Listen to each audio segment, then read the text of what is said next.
Guys, आपका हमारे YouTube channel Raju classes में स्वागत है। आज हम लोग पढ़ेंगे लाभ और हानि। लाभ और हानि में कौन से प्रश्न, तो साधारण प्रश्न ही पढ़ेंगे। साधारण प्रश्न जो कि आपके एग्जाम में पूछे जाते हैं वैसे प्रश्न आज की वीडियो में हम लोग देखेंगे। ये हमारा पार्ट 2 है। साधारण प्रश्नों में ही एक पार्ट हमने कंप्लीट कर चुके हैं। ये हमारा पार्ट 2 है जो कि आपके लिए बहुत ज़्यादा इम्पोर्टेंट है। यदि आप अंत तक बने रहते हैं तो कंफर्म है कि आपको लाभ और हानि बिल्कुल अच्छे से समझ में आ जाएगा। और आप शुरू से अंत तक जितने भी पार्ट हम पढ़ा रहे हैं, यदि आप हर एक पार्ट में जुड़े रहते हैं तो आप किसी भी लेवल के पेपर को देते हो, किसी लेवल के एग्जाम को दे रहे हैं, यदि उसमें प्रॉफिट एंड लॉस आता है तो जरूर से जरूर आप उस सवालों को हल कर लेंगे। यह हमारा पार्ट 2 है लाभ और हानि का, प्रॉफिट एंड लॉस का। तो अब हम बहुत ज़्यादा समय बर्बाद ना करते हुए चलते अपने वीडियो पे। यदि आप अभी तक हमारे चैनल को सब्सक्राइब नहीं किए हैं तो चैनल को सब्सक्राइब कीजिए, वीडियो को लाइक कीजिए और अपने दोस्तों को भी शेयर कीजिए। लिंक हम डिस्क्रिप्शन बॉक्स में दे देंगे। जो इसके पहले के पार्ट हमने पढ़ा रखे हैं उनका पार्ट आपको मिल जाएगा। आप डिस्क्रिप्शन बॉक्स में क्लिक करके उन वीडियो को देख सकते हैं। अब चलिए हम चलते हैं आज के अपने प्रश्नों को हल करने के लिए। देखते हैं प्रश्न क्या और उसे हल कैसे करना है। अब हम सॉल्व करते हैं अपने पहले प्रश्न को। देखिए क्या है हमारा पहला प्रश्न। तो एक रेफ्रिजरेटर का क्रय मूल्य कितना है? 13,400। सीपी कितना दिया है? 13,400। सीपी है 13,400। उसके बाद क्या दिया है? यदि हानि प्रतिशत 4% है, लॉस परसेंट कितना दिया है? 4% दिया है। तो रेफ्रिजरेटर का विक्रय मूल्य क्या होगा? एसपी का मान हमसे पूछ रहा है। तो एसपी कैसे निकलता है? जब आपको लॉस परसेंट मालूम हो तो एसपी इक्वल टू हो जाएगा सीपी इंटू में 100 प्लस लॉस परसेंट अपान में 100। यही आपका एसपी निकालने का फॉर्मूला होता है। तो एसपी कैसे निकलेगा? तो एसपी सीपी कितना है? 13,400 गुणे में 100। ये लॉस है ना, तो लॉस के टाइम माइनस होता है, प्रॉफिट के टाइम प्लस होता है। तो 100 माइनस लॉस, तो 100 माइनस 4 कितना हो जाएगा? 96 बटे में 100। डबल जीरो से डबल जीरो कट गया। आप 96 से 134 में गुणा कर दीजिए, वही हमारा आंसर हो जाएगा। एसपी इक्वल टू 6×4 = 24, मतलब अंत में 4 आएगा। देखिए अंत में 4 वाला कौन सा विकल्प है? तो ये विकल्प है 12,864। तो कितना हो जाएगा? 12,864। ये आपका एसपी हो गया, ये आपका विक्रय मूल्य हो गया। तो पहले सवाल का कौन सा ऑप्शन सही हो गया? पहले सवाल का बी नंबर ऑप्शन। आप इकाई वाले नंबर से भी सही कर सकते हैं विकल्पों को। जब कई सारे विकल्प में एक ही लास्ट यूनिट होता है तब जाके दिक्कत होती है। यहाँ पे तो 0, 2, 4, 3 सबका अलग था, इसीलिए केवल इकाई के अंकों से हमारा ऑप्शन सही हो गया। पूरा कैलकुलेशन करने की जरूरत नहीं पड़ी। इस प्रकार हमने अपने पहले सवाल को कर लिया। आइए इसी पे हम दूसरे क्वेश्चन को देखते हैं। दूसरा क्वेश्चन, आप जितने भी आज क्वेश्चन देखेंगे इस वीडियो में, हर एक क्वेश्चन की लैंग्वेज बदली हुई होगी, हर एक क्वेश्चन का टाइप बदला हुआ होगा। ये नहीं है कि केवल अंकों को बदल के हम सेम क्वेश्चन आपको हल कराएं, ऐसा नहीं होगा। अब हम करते हैं अपने दूसरे सवाल को जिसमें आपको क्वेश्चन का लैंग्वेज बदला हुआ दिखेगा। आइए अब देखते हैं अपने दूसरे प्रश्न को। आइए अब हम सॉल्व करते हैं अपने दूसरे प्रश्न को। देखते हैं क्या है। एक पंखे का विक्रय मूल्य 4,644 है। क्या दिया है? एसपी दिया है कितना? 4,644 है। और क्या दिया है? यदि लाभ प्रतिशत 29% हो, पी प्रतिशत कितना है? 29%। तो पंखे का क्रय मूल्य क्या होगा? सीपी का मान हमसे पूछा है। विकल्प है 5900, 3500, 3800, 3600। तो आइए हम सीपी कैसे निकालते हैं। जब आपको एसपी और प्रॉफिट मालूम हो तो एसपी इंटू में 100 अपान एसपी प्लस 100 प्लस में पी, इससे आपका सीपी निकल जाएगा। तो आइए निकाल लेते हैं। एसपी के जगह पे क्या रखेंगे? 4,644। 4,644 गुणे में 100 बटे में 100 प्लस पी मतलब 29। तो कितना हो जाएगा? 129। कितना हो गया? 4,644 गुणे में 100 बटे में 129। 129 एक कोप्राइम नंबर है, अभाज्य संख्या है, तो 129 से कटेगा नहीं। 129 किसी नंबर से नहीं कटेगा। तो आइए अब इसको कटा देते हैं। 129 387। कितना बचा? 13 उधर 64 उधर, 64 3 67 10 77 744। कितनी बार जाएगा? 6 बार। तो 36 गुणे में 100 होगा तो कितना आ जाएगा? 3600 आ जाएगा। तो कौन सा सीपी का मान क्या है? 3600। तो कौन सा विकल्प सही हो गया हमारा? विकल्प नंबर डी। दूसरे सवाल का कौन सा विकल्प सही हुआ? दूसरे सवाल का हमारा डी नंबर विकल्प सही हो गया। अब हम चलते हैं अपने तीसरे क्वेश्चन पे, देखते हैं तीसरे क्वेश्चन को कैसे हल करना है। अब हम सॉल्व करते हैं अपने तीसरे प्रश्न को। देखिए क्या है तीसरा प्रश्न। क्रय मूल्य तथा विक्रय मूल्य के मध्य अंतर ₹221 है। यदि लाभ प्रतिशत 17% है तो विक्रय मूल्य क्या है? मतलब उस वस्तु का मूल्य यदि सीपी मान लीजिए कि 100 है तो एसपी क्या हो जाएगा? 17% लाभ है, मतलब 17 इसमें बढ़ जाएगा 117। ये जो 17 इन दोनों का अंतर है ये कितना है? 221 है। तो जो ये आपको दिया रहेगा इससे 221 में भाग देना है। 221 में 17 से भाग देंगे, 17 एकम 17, 5 बचा तो 51, 17 तो 51, कितना आया? 13 आया। अब देखिए यहाँ पर क्या पूछ रहे हैं, तो विक्रय मूल्य क्या है? तो विक्रय मूल्य के लिए क्या करना होगा? 13 से 117 में गुणा करना होगा। 13 7 91 का 1 9 लगा हासिल, 13 एकम 13 9, 13 9 कितना हो जाएगा? तो 22, 22 का 2 2 लगा हासिल, 13 एकम 13 2 15, कितने क्या हो गया? 1521। 1521 मतलब सी नंबर ऑप्शन सही। यदि इसी में आपसे सीपी पूछता तो 1300 हो जाता है, एसपी पूछा हुआ है तो 1521 हो जाएगा। आपको यहाँ पर मध्यांतर में लाभ हो या हानि हो, कुछ भी कहे, आपको जो ये अंतर रहेगा इससे इसमें भागा ही देना है। जैसे यहाँ पर बोल दिया है लाभ प्रतिशत 17% है, यदि हानि प्रतिशत भी 17% होता तो 17 से ही भाग कर देते और 13 ही आता। बस बात क्या होगी, यदि 17% हानि होती तो 100 में से 17 घटाते 83, और हमें वैल्यू किसकी बतानी होती? 13 गुणे 83 की।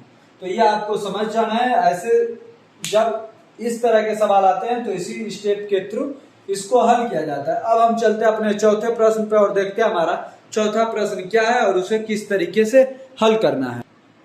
अब हम हल करते हैं अपने चौथे प्रश्न को। देखिए क्या है, एक घड़ी का क्रय मूल्य 530 है, सीपी कितना है? सीपी 530 दिया हुआ है। यदि हानि प्रतिशत, लॉस प्रतिशत कितना है? 24%। तो हानि का मान क्या है? तो हमें लॉस का मान पूछ रहा है। देखिए ऑप्शन है 127.2, 153.2, 139.4 और 114.2। तो लॉस कैसे निकलेगा? तो लॉस परसेंट अपान में सीपी इंटू में 100, लॉस परसेंट अपान सीपी इंटू में 100 अपान सीपी। तो देखिए लॉस परसेंट, तो ये हो गया 24, सॉरी ऐसे नहीं होगा, देख लीजिए थोड़ा सा ये जो फॉर्मूला है ये गलत लिख दिया गया है, परसेंट हटाना है ना।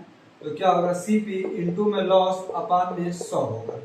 सीपी की वैल्यू कितनी है? 530 है। ये लॉस परसेंट है, लॉस परसेंट की वैल्यू कितनी है? 24। तो यहाँ पे 24 लिखिए, बटे में 100 लिखिए। अब देखिए क्या होगा, तो 4 से या 6 बार, 4 से या 25 बार, 6 से गुणा कर दीजिए, 6 से 0, 6 18 का 8, एक लगेगा से 6 से 30 से 31, 3180 बटा में 25, एक बार जाएगा तो कितना बचेगा? 6 68, मतलब 2 बार जाएगा तो 50, बचा कितना? 18, तो 180 हो गया। तो 25 साथ 175, कितना बचा? 5, तो 50 हो गया, तो 2, 127.2। ये क्या हो जाएगा? तो हमारा लॉस, मतलब कौन सा ऑप्शन सही हो गया? तो चौथे का ए नंबर ऑप्शन। फार्मूला कौन सा यूज हुआ है? तो ये वाला फार्मूला यूज हुआ है। आप बिना फार्मूला के भी हल कर सकते हैं। यदि 530 100% की वैल्यू है तो हमें 24% की वैल्यू बतानी है, और कैसे सॉल्व होगा तो ये तो आपको मालूम ही है। अब हम चलते हैं अपने पांचवें सवाल पे, देखते हैं पांचवा सवाल कैसे हल करना है। अब हम सॉल्व करते हैं अपने पांचवें प्रश्न को। देखिए क्या है, एक व्यक्ति ने ₹40,000 में 100 गाड़ियां खरीदी। 40,000 में कितनी गाड़ियां खरीदा? 100 गाड़ियां। यदि 60 गाड़ियों का औसत मूल्य ₹500, 60 गाड़ियों का एवरेज जो रेट है कितना है? 500 है। तो टोटल रेट कितना हो जाएगा? टोटल रेट तो 500 गुणे में 60 कर दीजिए, कितना आ जाएगा? 30,000। तो 60 गाड़ियों का जब 30,000 हो गया तो बची कितनी गाड़ियां? 40 गाड़ियां। तो 40 गाड़ियों का टोटल मूल्य कितना हो जाएगा? 10,000, क्योंकि सभी का मूल्य 40,000 था। तो 60 गाड़ियों का 30,000 हो गया, तो 40 गाड़ियों का 10,000। अब 40 गाड़ियों का औसत कैसे निकलेगा? इसमें 40 से भागा दीजिए, 0 से 0, 4 से 1000 भागा देंगे तो कितना आएगा? 250। 250 का मतलब है कौन सा ऑप्शन सही? तो 250 का मतलब है पचवे का हमारा बी नंबर ऑप्शन सही हो गया। कौन सा ऑप्शन? तो पचवे का बी नंबर ऑप्शन सही हो गया। अब हम चलते हैं अपने 6वें प्रश्न पे और देखते हैं इसे कैसे सॉल्व करना है और कौन से इजी ट्रिक से सॉल्व होगा। यदि आपको ये सब तरीके अच्छे लग रहे हो तो वीडियो को लाइक कीजिए और चैनल को सब्सक्राइब भी कर लीजिए।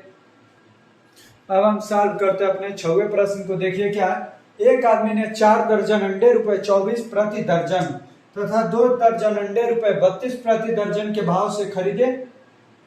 कुल अंडों पर 20% लाभ प्राप्त करने के लिए वो अंडों को किस भाव पर बेचेगा? 16 प्रति दर्जन, 21 प्रति दर्जन, 32 प्रति दर्जन और 35 प्रति दर्जन। कौन सा ऑप्शन सही है, यही हमें बताना है। देखिए 4 दर्जन अंडे कितने के भाव से? 24 के भाव से। तो कितने में बेचा होगा? 96 रुपए में। 24 रुपए का एक दर्जन, तो 4 दर्जन कितने का? 96 रुपए का। ऐसे ही 2 दर्जन है, एक दर्जन 32 रुपए का, तो 2 दर्जन कितने का? 64 रुपए का। अब इन दोनों को जोड़ देंगे तो कितना हो जाएगा? 160। अब इस 160 पे उसको कितना लाभ चाहिए? 20% लाभ चाहिए। 20% लाभ का मतलब 20% लाभ का मतलब होता है 1/5, मतलब उसको चाहिए 6 की वैल्यू 5 पे। ये 5 की वैल्यू है, आपको कितने की वैल्यू निकालनी है? 6 की वैल्यू। 5 से घटा दीजिए 32 बार, 32 छक्के कितना आया? 192। 32 छक्के 192 आ गया। अब देखिए कुल अंडों का किस भाव पर बेचेगा? कुल अंडे कितने दर्जन है? 6 दर्जन। कितना में बेचना है? 192 रुपए में। तो एक दर्जन का भाव कैसे निकलेगा? 6 से भागा देने पर कितना आएगा? 32। तो मतलब 32 रुपए प्रति दर्जन के भाव से बेचेगा। कौन सा ऑप्शन सही हो गया? तो 6वें का हमारा सी नंबर ऑप्शन सही हो गया। 6 नंबर क्वेश्चन का कौन सा ऑप्शन? सी नंबर ऑप्शन। अब हम चलते हैं अपने 7वें प्रश्न को हल करने के लिए। अब हम करते हैं अपने 7वें प्रश्न को। देखिए क्या है, एक कैलकुलेटर का विक्रय मूल्य कितना है? 13,924 है। एसपी क्या है? 13,924 है तथा लाभ प्रतिशत 18% है। इस पे कितना लाभ प्रतिशत है? तो 18% का प्रॉफिट परसेंट है। तो यदि विक्रय मूल्य 10,266 हो तो हानि प्रतिशत क्या होगी? हानि प्रतिशत हमें बताना है। देखिए ये 13,924 है, ये कितने की वैल्यू है? 18% प्रॉफिट, मतलब 118 की वैल्यू है। अब इसको कटाएंगे, भागा देंगे, जितना आएगा उतना ही हमारा मान होगा। 118 से इसमें भागा देंगे, पहली बार जाएगा एक बार, कितना बटा? तो 18 दूनी 36, 18 3 21, 212 बचा। अब कितनी बार जाएगा? तो अब भी एक ही बार जाएगा। आप इधर साइड में भागा देके देख लीजिए, 118 से 13,924 आएगा। यहाँ पर 118 ही, क्योंकि 118 का स्क्वायर होता है 13,924। आप लोग भागा देके चेक कर सकते हैं। 18 दूनी 36 और 3 39। हाँ 118 इसका वर्गमूल होता है। 118 का वर्ग क्या होता है? 13,924। तो भागा देने पर कितना मान है? 118। अब आप 118 से इसमें भागा दे देंगे तो मालूम चल जाएगा कि ये कितने परसेंट का मान है। उससे आप बता सकते हैं कि लॉस हो रहा है या प्रॉफिट हो रहा है। 10,266 में कितने से भागा देना है? 118 से भागा देना है। 2 से पहली बार कटाइए 59 बार, 2 से इसे कटाएंगे तो 5 बार, 1 बार, 3 बार, 3 बार, 5133 आया। कितनी बार जाएगा? तो आइए अब हम भागा देके चेक कर लेते हैं। 59 से 5133 में, 5133 में पहली बार कितनी बार जाएगा? 8 बार। 8 9 72 का 2 7 लगा, हासिल 8 45 7 47। कितना बचा? 1 11 में से 7 गया 4, मतलब 3। कब आता है 413? तो 7 बार में, 7 9 63, तो 413। तो ये कैंसिल हो गया। कितना आया? 87। तो ये कितने का मान है? 87% का मान है। 87% का मान है, मतलब 100 से कितना कम है? 13%। तो वही हमारा लॉस हो रहा है। तो कौन सा ऑप्शन सही हो गया? 7वें का हमारा बी नंबर ऑप्शन सही हो गया। 7वें का कौन सा ऑप्शन? B number option. अब हम चलते हैं अपने 8वें प्रश्न पे और देखते हैं उसे कैसे सॉल्व करना है। अब हम सॉल्व करते हैं अपने 8वें प्रश्न को। देखते हैं क्या है। एक लड़का ₹3 प्रति की दर से 5 पेंसिल, ₹3 प्रति की दर से 5 पेंसिल, ₹2 रुपए प्रति की दर से कितना? 3 रबड़, ₹5 प्रति की दर से, ₹5 प्रति की दर से 3 शार्पनर खरीदता है। प्रति वस्तु औसत व्यय क्या है? ये बताइए। 3 प्रति की दर से 5 पेंसिल, तो टोटल कितना रुपए? 15 रुपए। यहाँ पे 2 रुपए प्रति की दर से 3 रबड़, मतलब 6 रुपए। यहाँ पर 5 रुपए प्रति की दर से 3 शार्पनर, मतलब कितना रुपए? 15 रुपए। इन सब को जोड़ेंगे तो कितना हो जाएगा? 36। कितनी वस्तुएं हैं? तो 3 2 5 5 10, 3 2 5 5 नहीं, ये वाली संख्या है ना, तो 5 3 8 3 11। कितनी संख्या 11, तो 11 33, बचा कितना 3, तो 30 हुआ। तो 11 दूनी 22, बचा कितना 8, तो 80, 11 सत्ते 77 हुआ। 3.27 मतलब कौन सा ऑप्शन सही? तो हमारा 8वें का ए नंबर ऑप्शन सही हो गया। 8वें का ए नंबर ऑप्शन सही हो गया। अब हम चलते हैं अपने 9वें प्रश्न को, देखते हैं क्या है और उसे कैसे सॉल्व करना है। अब हम सॉल्व करते हैं अपने 9वें प्रश्न को। देखिए, 2 कलम ₹20 प्रति की दर से खरीदे गए हैं। दुकानदार पहले को 25% के लाभ पर 2 अलग अलग कलम है 20-20 के, एक को 25% के प्रॉफिट पे और दूसरे को 25% के लॉस पे बेचता है। पहले को 25% के लाभ पर तथा दूसरे को 25% की हानि पर बेचता है। पूरे लेन देन में कुल लाभ अथवा हानि क्या होगी? कोई लाभ हानि नहीं, ₹1 का लाभ, ₹1 की हानि, ₹2 की हानि। जब ऐसा बात हो कि दोनों अलग अलग वस्तुएं और दोनों पे सेम प्रॉफिट हो रहा है और सेम लॉस हो रहा है और दोनों का रेट इक्वल हो, तो यहाँ पर ना तो कोई लाभ होता है ना ही कोई हानि होती है। मतलब हमारा ए नंबर ऑप्शन सही हो जाएगा। आप चाहे तो निकाल सकते हैं। 20 का 25% प्रॉफिट पे बेचेगा, मतलब कितने पे? 25 रुपए पे। 20 को 25% लाभ पर बेचेगा, मतलब कितने रुपए पे? 15 रुपए पे। दोनों को जोड़ेंगे तो कितना आ जाएगा? 40। ये भी है 40। तो देखिए, नो लाभ, नो प्रॉफिट, नो लॉस। इस प्रकार से हमारा 9वां क्वेश्चन भी कंप्लीट रूप से सॉल्व हो गया है। अब हम चलते हैं अपने 10वें प्रश्न को हल करने के लिए। अब हम कर लेते हैं अपने 10वें प्रश्न को। देखिए क्या है, यदि कुल वस्तुओं के 80% को 15% हानि पर बेचा गया तथा शेष वस्तुओं को 15% के लाभ पर बेचा गया है, तो कुल हानि प्रतिशत क्या होगी? 15, 6, 9, 12।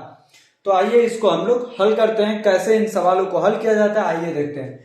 कुल वस्तुओं का मान लीजिए 100% है। कुल वस्तु कितनी है? 100% होती है कोई भी वस्तु अपने आप में 100%। 80% को 80% एक जगह, तो बचा कितना? 20%। 80% को किस पे बेचा जाता है? 15% के लॉस पे बेचा जाता है। और शेष वस्तुओं को 15% के लाभ पे, इसको किस पे बेचा जाता है? 15% के प्रॉफिट पर बेचा जाता है। तो कुल हानि प्रतिशत क्या होगी ये बताइए। 80 को 15% लॉस पे बेचा गया, मतलब 80 का 15% कम हो गया। 15% कम हो गया मतलब कितना कम?